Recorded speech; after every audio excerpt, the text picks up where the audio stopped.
My highway. I believe he said this more than once. You're the one being confrontational. No, wait a minute. I said, I don't want this to be so confrontational. And then the officer said that I was the one being confrontational. Then after a few more words, the officer ordered me to step out of the car or the vehicle.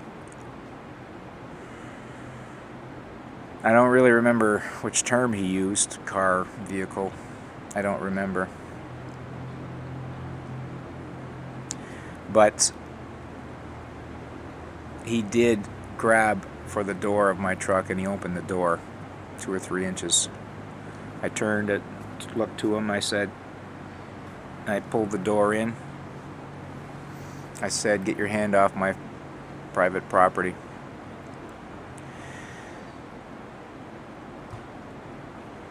I said that rather firmly, but not too firmly. Just the same way that anybody would defend their rights or defend their property from somebody that's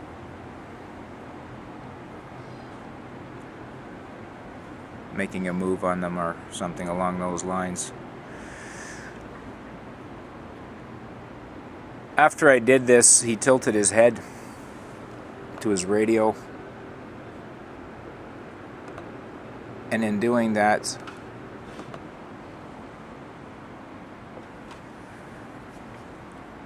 he's got his head tilted on the radio like this. He calls for backup. Didn't take long, 2 or 3 minutes. 3 cruisers show up. One pulls in front of me, one pulls to the side of me, one stops in behind the motorcycle, I think. I'm not sure, I didn't see that one back there. They all got out of their cars real quickly, and they're standing at the side of the car, and I don't know, 5 or 6 feet back, one officer standing right off to the side. I remember he had blue eyes, looked me right in the eye, and he commanded me in a very stern, sharp voice, "Get out of that car." I looked right back at him, right back in the eye. Then they approached a little bit closer, all of them, from that point on, right to the truck. An officer coming from beside me, or from behind and beside.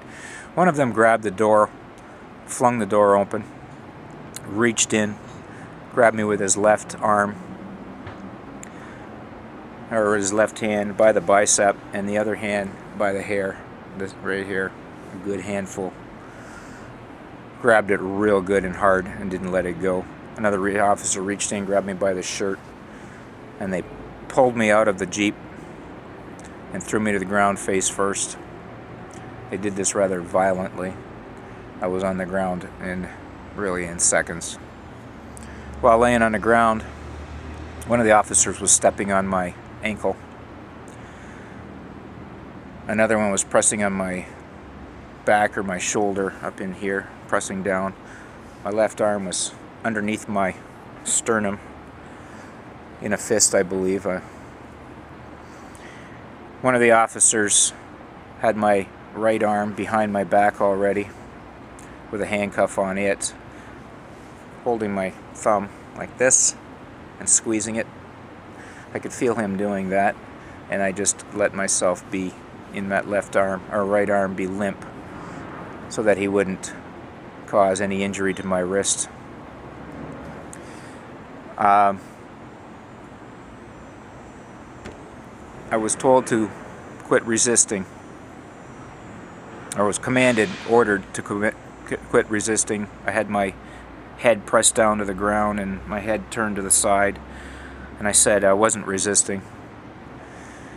And then whoever it was that was pressing on my back suddenly let off, and they were able to pull my left arm out from under my chest and around my back and get the handcuffs on.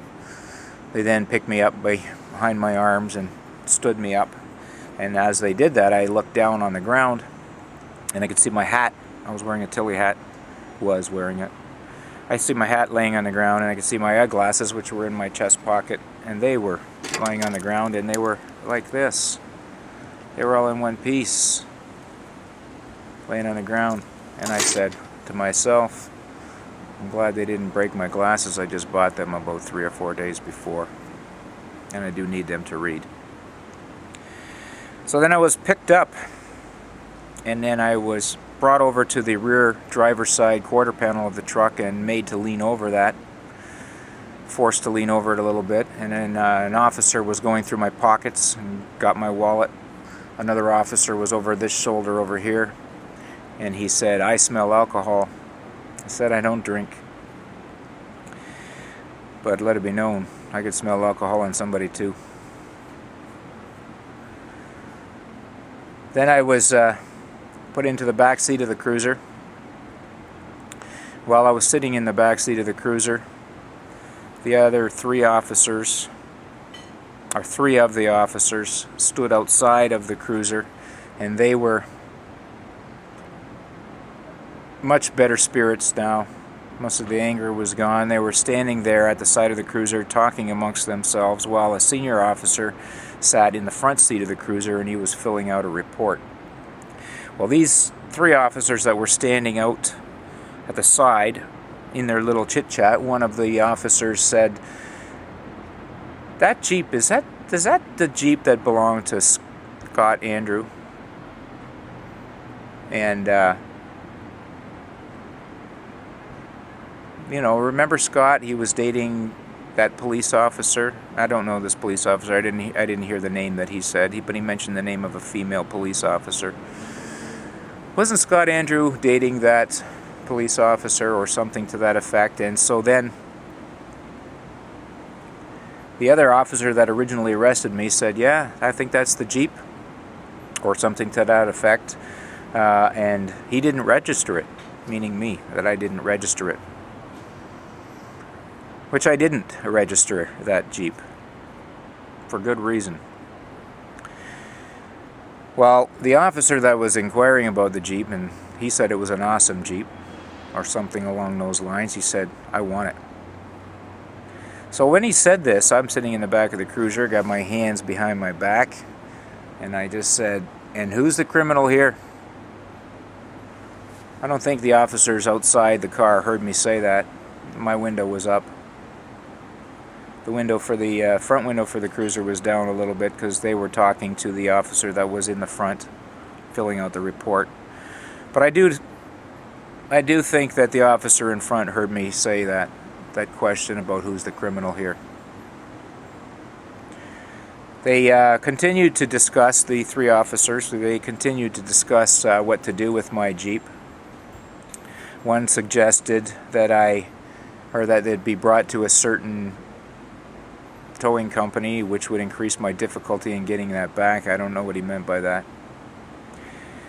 And he also made a suggestion that I be brought to Penetang.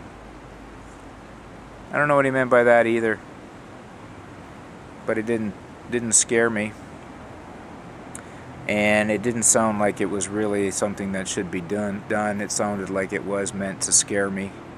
Penetang has a prison there, I know that, and it does have other mental facilities and things like that. Perhaps they're questioning my sanity. Who knows? So then I'm sitting in the cruiser like that, and also one of the things, as they were discussing these things, the officer in the front seat had said to me, you've got some things working in your favor. He didn't elaborate what those things were. After we left in the cruiser and got going,